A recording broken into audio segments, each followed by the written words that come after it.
Hey there, IndyCar fans. This is Nathan Brown, your motorsports insider with the Indianapolis Star, here for another episode of IndyCar Weekly. As these last couple weeks, I'm joined by IndyCar driver Stefan Wilson, who took in this weekend's $1 million challenge at the Thermal Club on NBC from home. I was there on the ground. We both have lots of thoughts about what you saw. I'm sure those of you listening have lots of thoughts as well.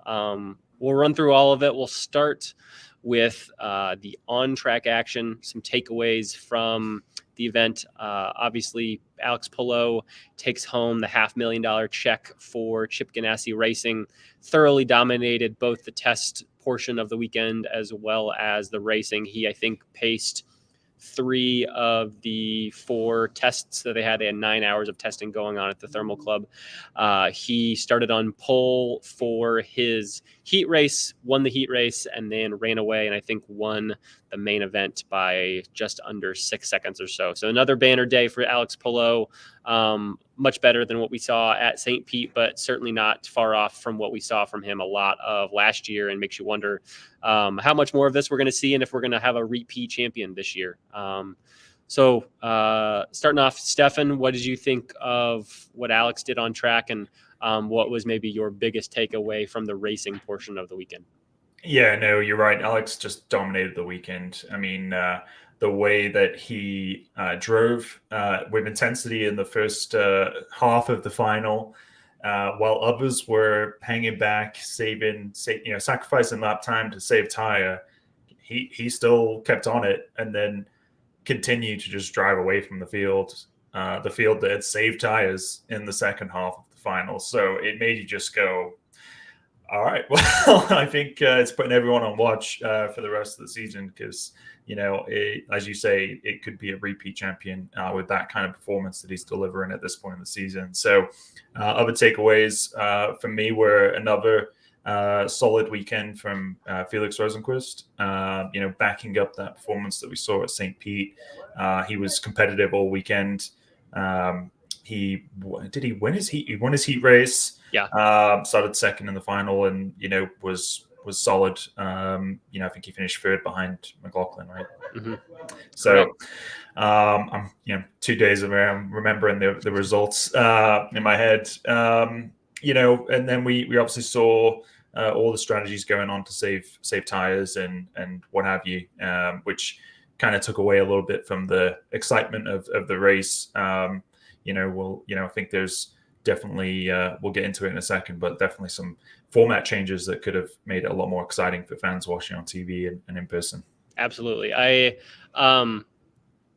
We can go through the format that we're talking about that you're referring to with Colton. So basically, the way this all worked, in case you didn't watch it, on Sunday, the field got split up into 2 heats. The heats were organized by qualifying times from Saturday evening.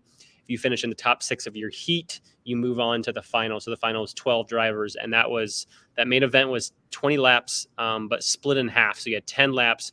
You had a halftime so that cars could be refueled, so that they could run through those 20 laps, because a full fuel stint at the Thermal Club track was a little bit over 3 miles. It was around 17 or 18 laps. So the goal was 20 laps for this to make it feel like it was big enough, but cars couldn't run that on fuel. So they didn't want pit stops to affect the race. So they said, we're going to have a brief break in the action. You can refuel, but you do not get new tires. So I started hearing about this, I think it was last week. Give a podcast shout out to, I think it was Alexander Rossi on Off Track with Hinch and Rossi. They mentioned the idea that someone who qualified near the back of the main event might lay off and basically just try to make sure that they didn't get lapped, and be super gentle on your tires in the turns.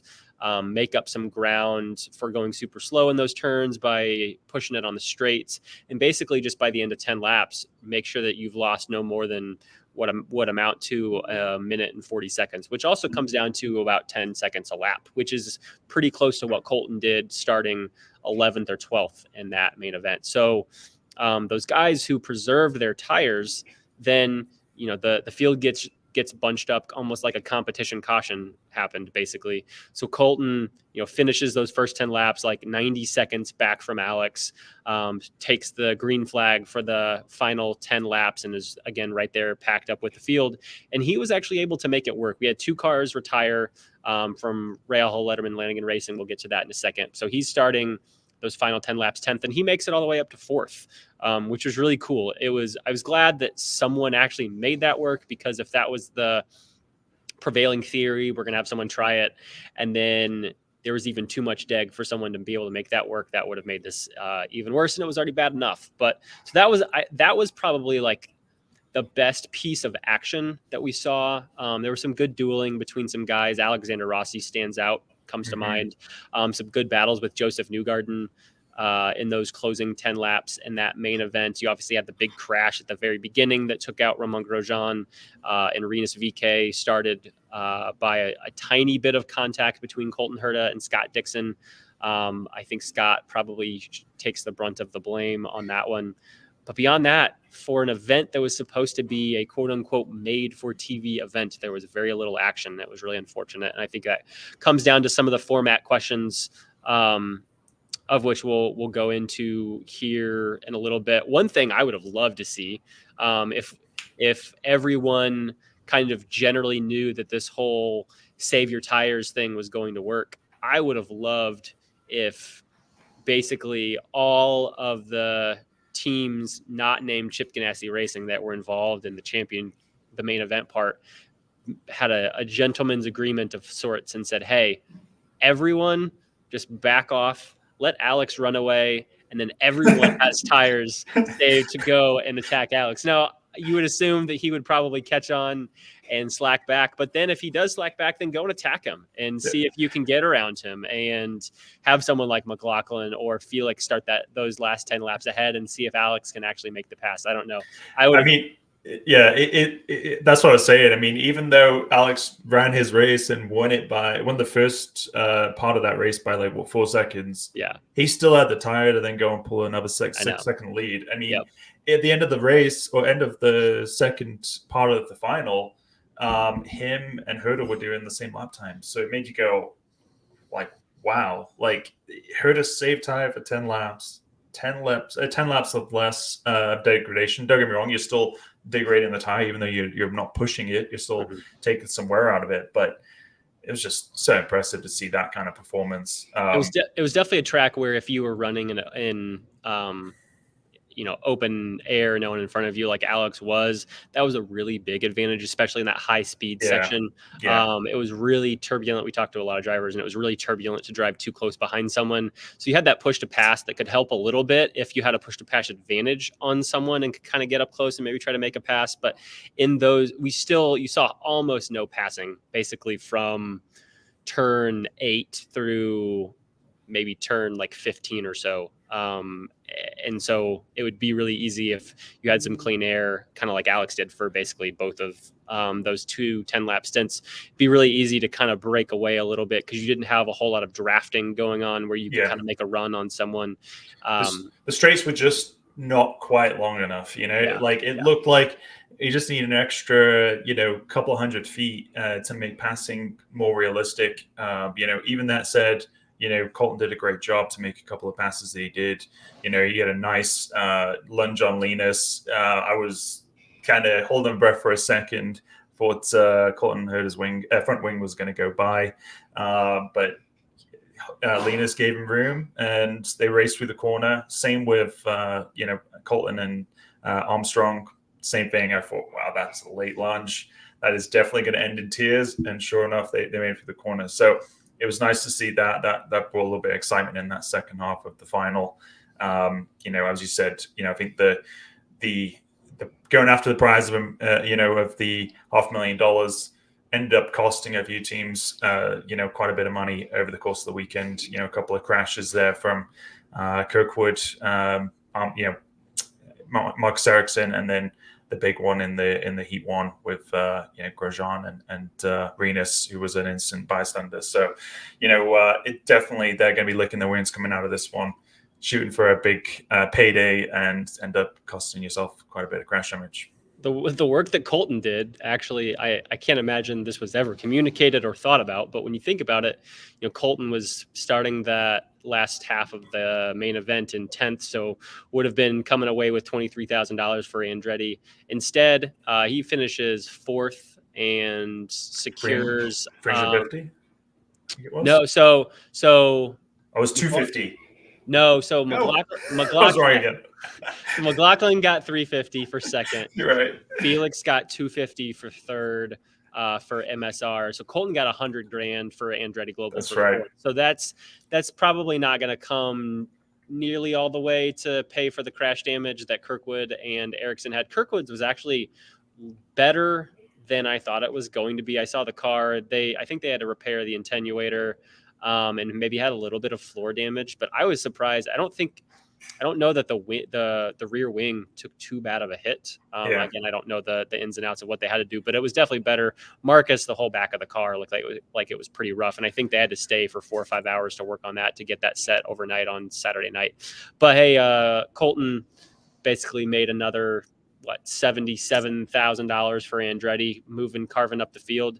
That will at least pay for a significant chunk of that. Again, not a whole lot of teams making a whole lot of significant money outside of, I guess, what amounts to Penske, Meyer Shank, and Chip Ganassi Racing for the weekend. But that was definitely a frustration of teams. If you didn't know that you were definitely going to be out here testing regardless, some folks kind of feeling like, why are we out here? Why are we putting so much at risk in terms of crash damage, when for some teams this is actually going to be a really busy weekend. I guess I'll just rattle this off real quick. I was going to save it for the end, but so for example, a team like Ed Carpenter Racing, you think, all right, now they've got 4 weeks until Long Beach. ECR, I think, so we're taping today. I believe Ed Carpenter and Christian Rasmussen today are at Texas Motor Speedway getting Christian his ROP, or I guess his rookie oval test, so that he can run ROP here in April ahead of the 500. Ed's shaking down that car for him. Christian's going to run the laps. Then on Thursday and Friday, you have teams including Ed Carpenter Racing who have not yet tested the hybrid, will be running that hybrid version on the IMS road course. Teams additionally who did not participate in the Barber test that was held a week ago on Monday at Barber, they will be running Saturday at IMS in the configuration of the car that we have right now as we speak. So ECR will have to flip their cars from the hybrid test back to the normal configuration before that Saturday test. Ed himself is participating in the Eclipse demonstration that they are holding at IMS on April 8th, along with at least one other driver on the oval, where IMS is hosting 30,000 fans to take part in that totality eclipse that we have going on here in central Indiana, which will be cool. And then you have 2 days of the 500 open test on the 10th and 11th. So that goes to show you a couple teams. Juncos will be involved in a lot of that. Another team that probably wasn't hoping to have to do a whole rebuild on Romain Grosjean's car before they do a bunch of testing here over the next couple weeks. Weren't hoping to have to pay for that too, along with all that testing and crash damage that you might have come from, say, Long Beach and then the 500. It's going to be a very busy week or busy couple weeks for teams at a time when they already probably had a good amount on their plate as we're starting to get in the meat of the schedule here soon. So. Yeah, and sort of everyone's sort of now really ramping up their preparation for the 500 as well. There's a lot of work that still goes on those cars to get them ready for the 500. Constantly, teams trying to get them in the wind tunnel, get them painted, get them wrapped, make sure they're as clean as possible for Indy. So even though the schedule might be quiet, that they'll work back at the shop to get their 500 cars ready is pretty intense at this part of the year. So the teams are really busy, even though there's not a lot of races on the calendar at this point. Yep. All right, let's go through some overarching thoughts on the weekend. I was on the ground, so I'll take the the lead on this. Some positives first. I applaud IndyCar for taking a stab at doing an experiment like this. We, members of the media and fans have been asking for a while now for them to take more chances, to take bigger swings, and to try and do things that are out of the norm, out of what we've been seeing this series do for a while now, because we've seen so many other mainstream professional sports here in the U.S., whether they're making changes to how their product works throughout the regular season, like Major League Baseball, that's made some big changes on speeding up action to try to get away from these 3 and 3.5 hour games and trying to make it a lot more palatable for someone at home watching a Major League Baseball game. They've had a lot of success with that. You've had folks like NASCAR switching up its Clash, bringing the All-Star race to a new venue. Obviously, a while back, they changed up how their playoffs work to create a little bit more exciting end of the season format than they had for the bulk of NASCAR's early days. You've had the NBA and NFL change what their All-Star or Pro Bowl event weekends look like to at least try to create a little bit more drama and excitement. And all of those, I think, for the most part, have had good success. Now, were they successes in year one? Probably not. And there have been some tinkering along the way. And so that's where I give IndyCar and Penske Entertainment a little bit of grace on knowing that you can envision how a racing format is going to work, but until you actually give that to your teams and let them practice it, you're not going to know how it's going to work. Like, did Jay Fry and Kyle Novak expect and predict that drivers would basically treat those first 10 laps of that main event as a bunch of parade laps? I would hope not. I would hope that was a bit of an oversight and that teams started thinking about it from a competitive standpoint and started wondering, hey, if we end up in the back, what is going to create our best opportunity to try and have some success? And so that's where some of those holes in these types of situations end up getting poked, and you have what we watched for that first half of Sunday. You've got race teams and race drivers, and you give them a set of rules, and they're going to look for loopholes or ways to get around these rules, and that's exactly what you saw on paper. Jay Fry and Kyle Novak were like, this is a great format, 2 exciting 10-lap segments, and then all of a sudden the team's like, why don't we just do this? So it's really tough because you could have changed that format in a couple of different ways, and they would have still found ways to get around certain parts and give themselves the most advantage and the most competitive edge at the end of the segment. And I've been thinking about it all weekend, and there's definitely a lot of thoughts out there that they could use, and like you said, you got to applaud them for trying something new. As you said, I feel like they could have got a little bit more wild with the rule set and maybe inverted the field. They could have, made them, instead of having the same set of tires for both segments, you had to run one of the compounds on each of the segments or something like that. Even the idea that I read on Twitter, I can't even claim credit for this, but I read it and I thought that was a really good idea, was to do a lap elimination style event. So you run a couple of laps, and then at the end of the third lap, the last person on track gets eliminated. He has to just pull it in the pits. And then it goes down in order from there. I thought that was really interesting. You're trying to fight to not be the last guy at the back of the field. The tricky part is, you've only got a 17-lap window, with the amount of fuel you can get on board, So, part of me thought that, at St. Pete, I criticized a little bit NBC for broadcast because they broke up all the action. They kept having these segments and broke it up.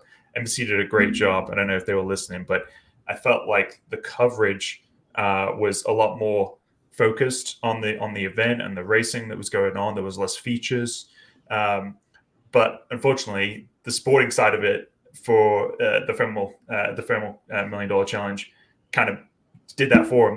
They broke the action up. I felt like a traditional race at Thermal, just a standard 40, 50 lap race, or probably would have been 40, 50 laps, would have actually been really exciting, because it would have given a lot more time on a set of tires to see bigger drops in degradation. And then you see teams sort of mixing up the strategies to sort of, make it come up with the best combination over the course of a longer stint, a longer race.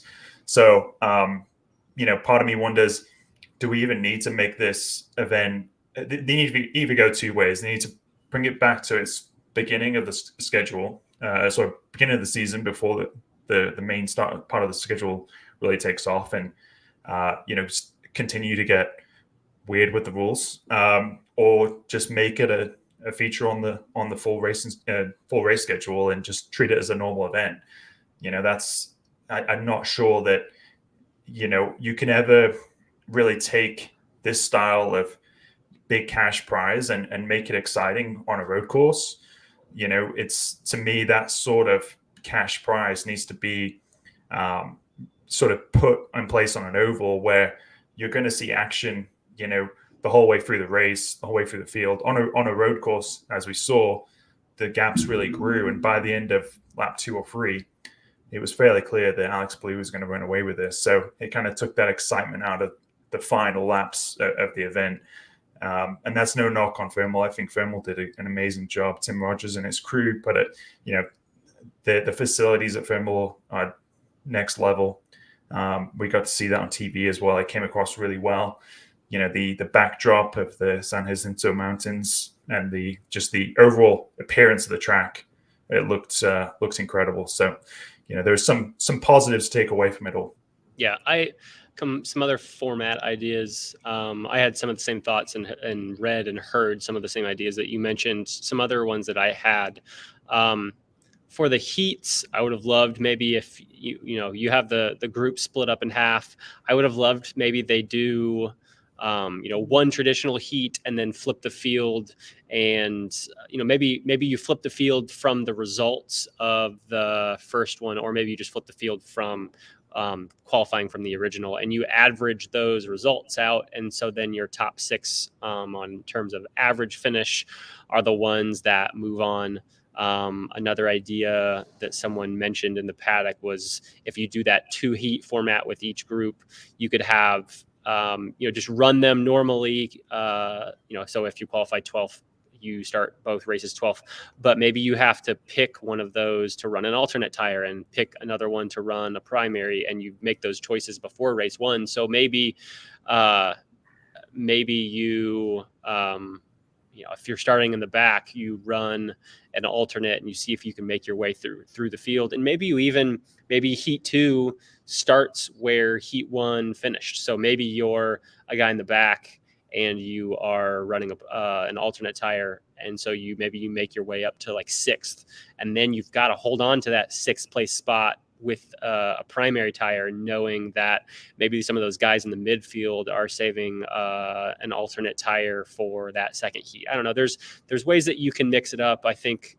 this is a place, as you mentioned earlier, if you are going to make it wholly an exhibition, something that doesn't count for points, I think you need to get a little bit weirder. And again, this is maybe something that you don't really truly know until you run the event, but there were some suspicions from drivers even after last year's test that this was going to be a very tough place to pass. And a lot of that was because you have essentially what is 2 racing tracks conjoined through some side roads that basically allow the Thermal Club to either have 3 separate tracks individually, or ways that they can combine them either into like one super massive one or a couple medium-sized ones like we saw on Friday, Saturday, and Sunday in testing in the main event. But it was like the first section had some straightaways and some hairpins where the straightaways maybe just weren't quite long enough for you to be able to truly make a run on someone going into those turns. We saw some of that, particularly I think between Alexander Rossi and some folks in the midfield of that final. He did a great job of still really pushing for results, even there wasn't a whole lot on the line. I gave a lot of props to him for that. And then that second half of that track, it's just so high speed, along with some interesting turns that made it interesting to watch. But I don't know how closely guys could truly drive and trail someone to try to, make a bit of a run and then be able to actually execute that because of what the dirty air was doing to that trailing car. Another option, and you could do this either in the heat race or potentially even the main event. Knowing that they were doing some interesting things with push to pass, you had that used in qualifying, which is one of the big wins from this weekend, and something that IndyCar actually might take away and potentially use in the future in some way. I would have loved to see them give different amount of push to pass for folks depending on where you're starting the race. So think of it from a heat race standpoint. Your Alex Palou in the second heat, and you've got zero. Let's give him zero. or maybe even let's give him 10 seconds, but maybe you build up to like 70 seconds in the back. And so those people kind of in the midfield, like you've got some to defend and you've got some to try and make moves. But I think the qualifying format, in that you really had to hit that one lap, gave us some good variability in where folks were starting in the heat races. I mean, you had Scott Dixon starting like 9th. You had I think a really good variety of teams kind of paced throughout. And I think on a track where it's going to be tough, especially with just 10 laps, I think if you kind of vary that push to pass, it was cool that they had it at all in those 10 laps, but I think something like that could have potentially been cool. I'm of the agreement, like you mentioned, I would have loved to see something like this on an oval. Again, I know there's only a couple options for warm weather ovals. Texas certainly comes to mind, although even in like the February, early March, I think teams had a test a couple years ago that was supposed to be in like early March, and that got canceled because it was so cold. Maybe you run the risk of that. But I do think the proper placement of this event is a preseason ramp up. It's an exhibition, put some big money on the line, and let's hold this kind of as a precursor to St. Pete. Whether it's an oval, if you don't have a proper oval, again, I know those ovals are basically all controlled either by NASCAR or SMI. And so if you can't get them to play, which has large in part been the case for a while, maybe you do this at the Thermal Club and you do some weird stuff with push to pass. You put somewhere. Here's an idea. All the drivers have a button on the wheel that takes away horsepower from Alex Palou. Anything we can do to bring him back towards the field. This is going to turn into a Mario. This is going to turn into a Mario Kart. Red shell, green shell. Yeah. There was another thing that someone mentioned too in terms of push to pass, where you could have.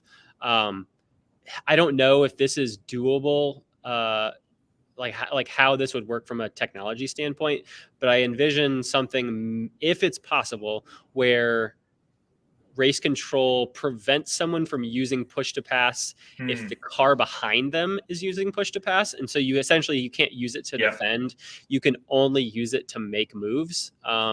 So it turns into a little bit more of like a DRS type system like F1 has. Again, I don't know how that works, how you can properly monitor that, or how you could set it up in the cars. You just have a detection zone, so if you're not within a second of the car in front, then you can't use it. That's true. And then it does become like DRS, but the thing that I think is missing in Formula One is the fact that you have, what we have in IndyCar allows us an X amount of pushes per race, and in F1, they don't have that. It just have to be within a second. So I think if you had to strategize of like, do I use it now when I'm with 9/10 behind the car in front, or do I wait and try and close that gap a little closer? I agree, because what happens when you get into this sort of stalemate of like, I'm not going to use it because I need him to use up his before I use mine, and then the guy behind uses his and the guy in front uses his, and it's just a stalemate, so that really limits the passing opportunities. As we saw, it was still possible to make passes happen at Thermal, but the straightaways were just slightly too short to make it, make it possible that every time you're behind, the push to pass would be enough. And that's The combination of the tracks at Thermal, from a spectator at home watching on TV, the high speed flowing section actually came across really well. I've driven that part of the track, and it's awesome to drive it, but it really gave you a sense of, on TV at least, the speed of the cars. So it was a nice mix having that infield section, the hairpins that you allowed some passing to happen, and then having the high speed section where you could really see the performance of IndyCar. Yeah. Now, will this event come back? I don't know. I do think they need, I think IndyCar would benefit from something like this at some point on the schedule, something that they are working on. I haven't written this story yet, and it's on a list of many that I would hope to write in the future. But essentially what IndyCar is envisioning for its future toward the end of the season, so after the championship, is some form of an international exhibition tour. We've heard a lot about Argentina. We know that's not happening this year, but I think they would like to, whether it starts with one and you add a couple more along the way over the next couple of years, they would like to have some exhibition type events that don't pay into the schedule or don't pay into the championship, are essentially sponsored enough, whether it by the host or by a company that's helping the promoter host these events, that enriches teams and makes it worth their while. We've seen these international events before outside Canada and Mexico. Brazil is the most recent one. I was not covering the sport then, but the way I understood it was essentially the promoter for an event like that pays for all the teams to travel and get all of their equipment there. And then there is a sizable bump to the Leader Circle program for those full-time teams. Again, don't know what a charter system is going to look like when something might come. That's a whole separate issue for another day. But the way Mark Miles explained Argentina to me back last fall was like, if we hold this, that's going to add about $200,000 per car to the Leader Circle program. And that would have been great. And if you have, all of a sudden, if you have 2 or 3 of those that are truly entertaining events sprinkled throughout the fall, yes, you're competing against the NFL. Who's to say you can't hold it on a Wednesday night? At that point, you'd try to position yourself so that you're not competing against college football and the NFL. I think that would be a great idea to start. But I think the idea is to essentially hold something similar to this in the fall at some international locales that likely that the fan base, or likely where there's already a bit of a fan base, and they can make teams make it worth their while. Now, something like this in Thermal, I think would be super cool to have something like kind of like what the Clash does for NASCAR ahead of the Daytona 500. It gets fans on notice. Hey, we're back. We have, our regular season is kicking off, and you hold a super high energy, exciting, jam-packed, truly made for TV event that kind of helps put people on notice, get them excited for the season instead of just starting up in St. Pete after 6 months off. We saw what the TV rating could be when you don't have a whole bunch of energy. Last a couple weeks ago, it was under 1 million people.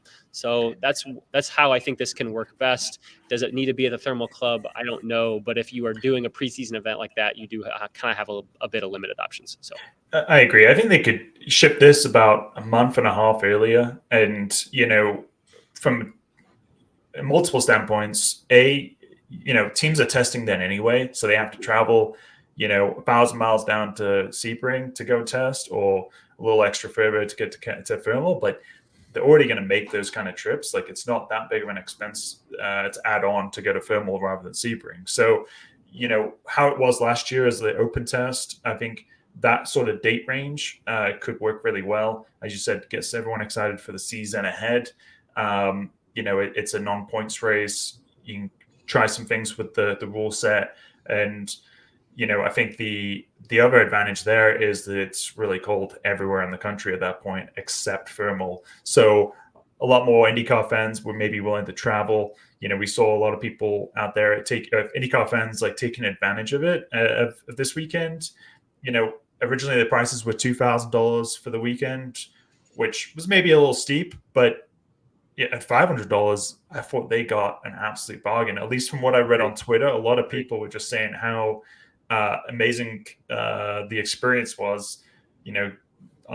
Free food and beverages were complimentary, I believe, and the access was unparalleled. So everyone that I read on Twitter, the people that went, it seemed like they had a really good experience. So at $500 is a bargain, I feel like, for the weekend compared to some other events, some other series. The food was top notch. I can attest to that. The media was included in that, so we were able. They had nice. I want to say like maybe 6 food trucks set up, kind of in the. You kind of know what I'm talking about. The common area around the clubhouse, and it was great stuff. If you were one person and you had maybe 2 or 3 meals there throughout the day, if you're at a typical racetrack, having a good meal is probably costing you a minimum of like $20 a pop, and lots of racetracks you can't probably get what you would consider a quote unquote good meal. So if you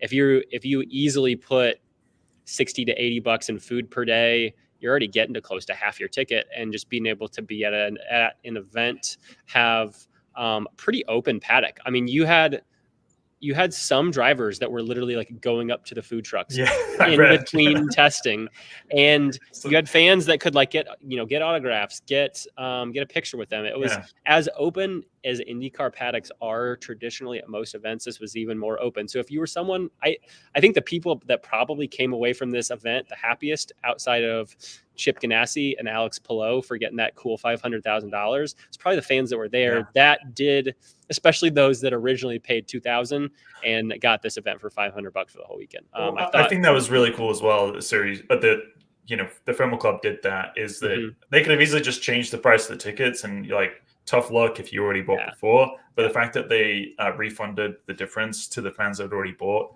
I think that shows a lot of class.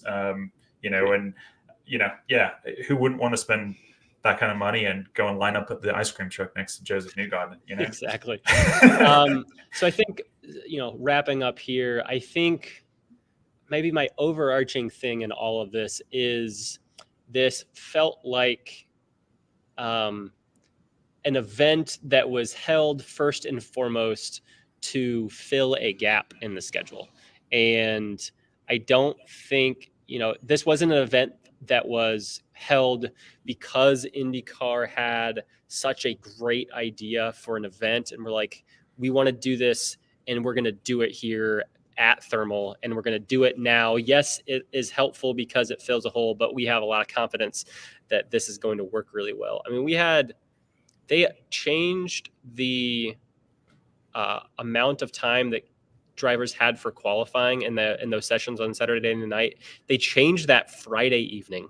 So that shows you just how much it went down from 12 minutes, which is typical, to 8 minutes. And that was because they listened to the drivers, and the drivers said there is so much deg if you're really pushing for one lap. And because we only have 40 seconds of push to pass, you're only really going to have one lap. Or if you screw up the lap on push to pass, maybe you go and run one more lap, and you just hope that without push to pass, you still have enough speed that maybe you can grab like the 5th or 6th spot in your group.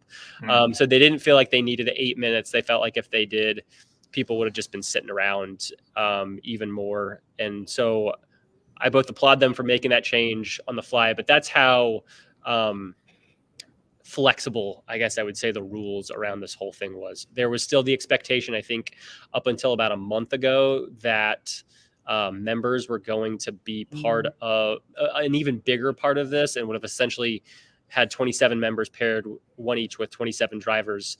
And those members would have been paying forward some amount that would have helped raise the pool. And then they themselves, say the person that was attached to Alex Palou would have maybe come away with their own share of $500,000. And that would have been possible because of the members putting a portion into the purse that they could have recouped as well. So there were a lot of things that were coming together last minute on this event.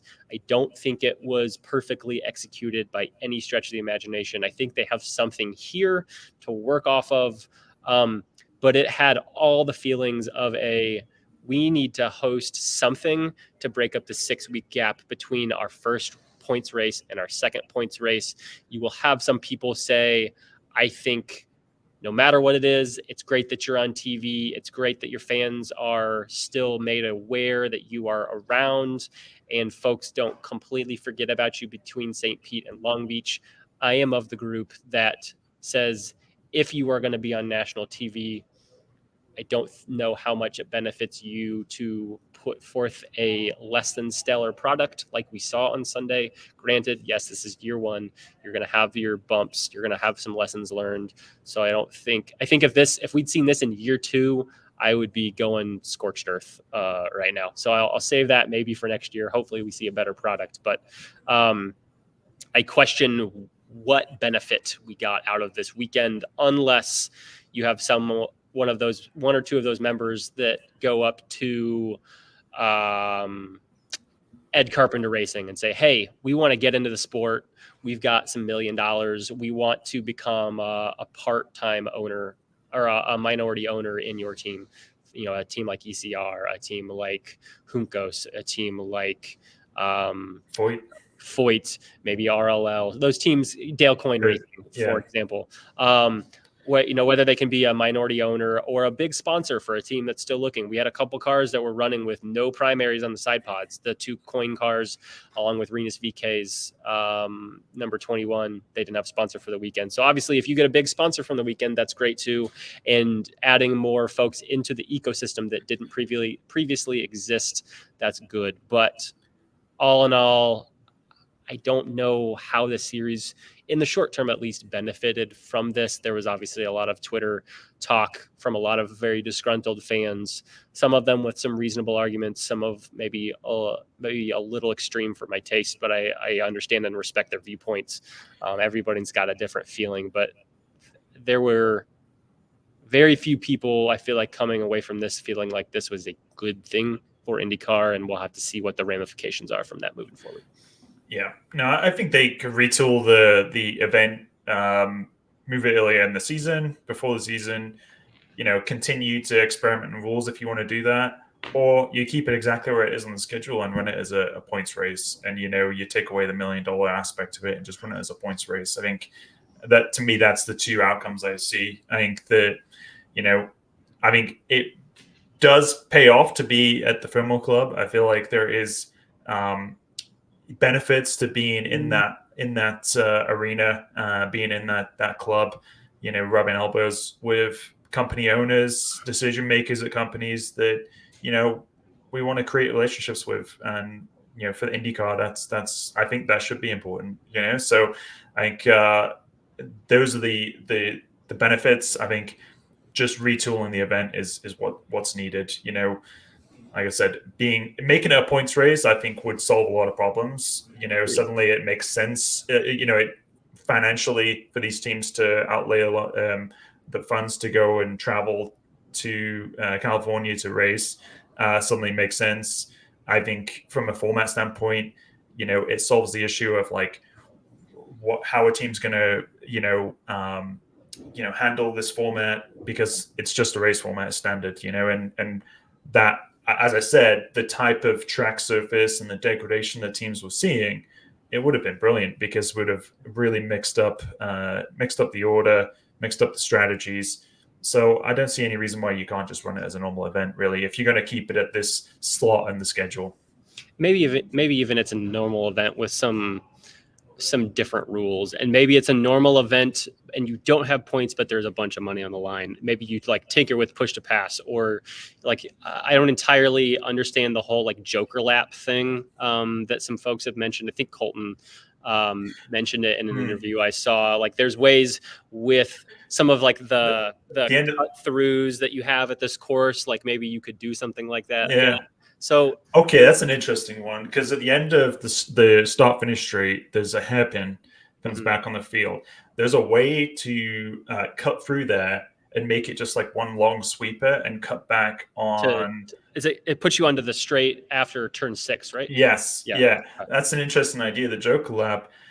Okay, I've not heard of that one, but I kind of like that idea a lot, because it's a little global rallycross, maybe a bit too much for my taste, but if you're going to run this and get weird with the rules, I mean, seriously, that would be worth experimenting with. Because as you saw, on a road course, it's not like an oval where you're making passes every lap. Yeah. You get stuck in the dirty air and you're just stuck there, So if you're a faster car, you're burning through your push to pass.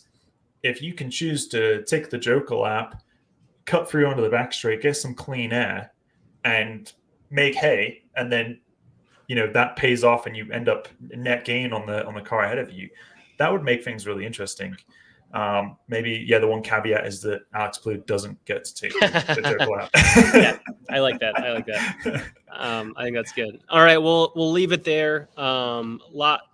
Lot more to come. Lots of ideas. I mean, and I think they can come up with something. I do. I mean, I think there are enough ideas. I think there are enough smart people. I think for all the criticism that folks at the top of IndyCar get, I think there's some smart people there. I think there are especially people that can learn from experience and take those learnings and make things better. I think this is kind of the first instance that we've seen of them trying something new like this. So I don't entirely fault them for this not going totally smoothly.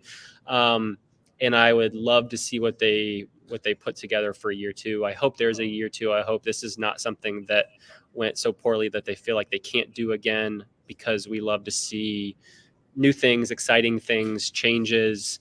We love to see the sport change and evolve and grow with what the fan base is and what sports are like nowadays. So I hope there's more to come from this. And for what it's worth, I feel like on TV it really came across like the setting, the scenery, the track itself came across really well. It looked like a premiere event on TV. Yeah.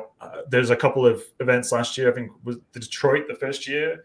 On TV, I just didn't feel like that event really came across very well at all. Yeah. It didn't, like, this was supposed to be an IndyCar. This was supposed to be a professional series, and it looked like, a very, the track it was a lot to be desired. So from a setting standpoint, from a venue standpoint, I felt like it looked the part, and it looked really impressive on TV, at least. My last question for you. What did you think of Marty Snyder's cheese grating segment there on NBC? My first thought was, would this be on the Formula One broadcast? Would you see Martin Brundle with a cheese grater and 2 blocks of cheese?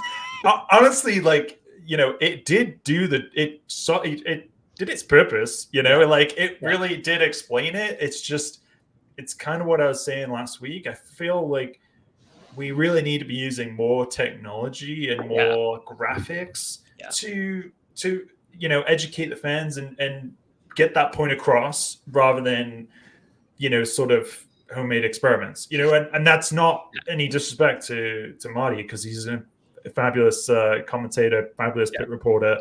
Agreed. I just think that he doesn't. We don't need to have, NBC shouldn't put him in a situation there where he's on TV with blocks of cheeses. And the way it zoomed in on camera, I was like, man, people are not really used to IndyCar, now currently looking at blocks of cheese. Imagine if you flipped over to NBC at that moment and you saw this, you're like, am I on the Food Channel? Food Channel, or that TV channel where you have people selling random cheese graters, just random products around the house.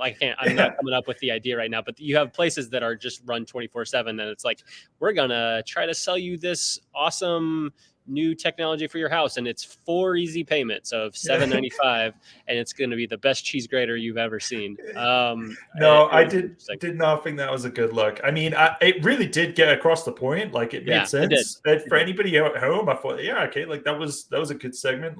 But I just think there's better ways to do that, and maybe make it a little sexier.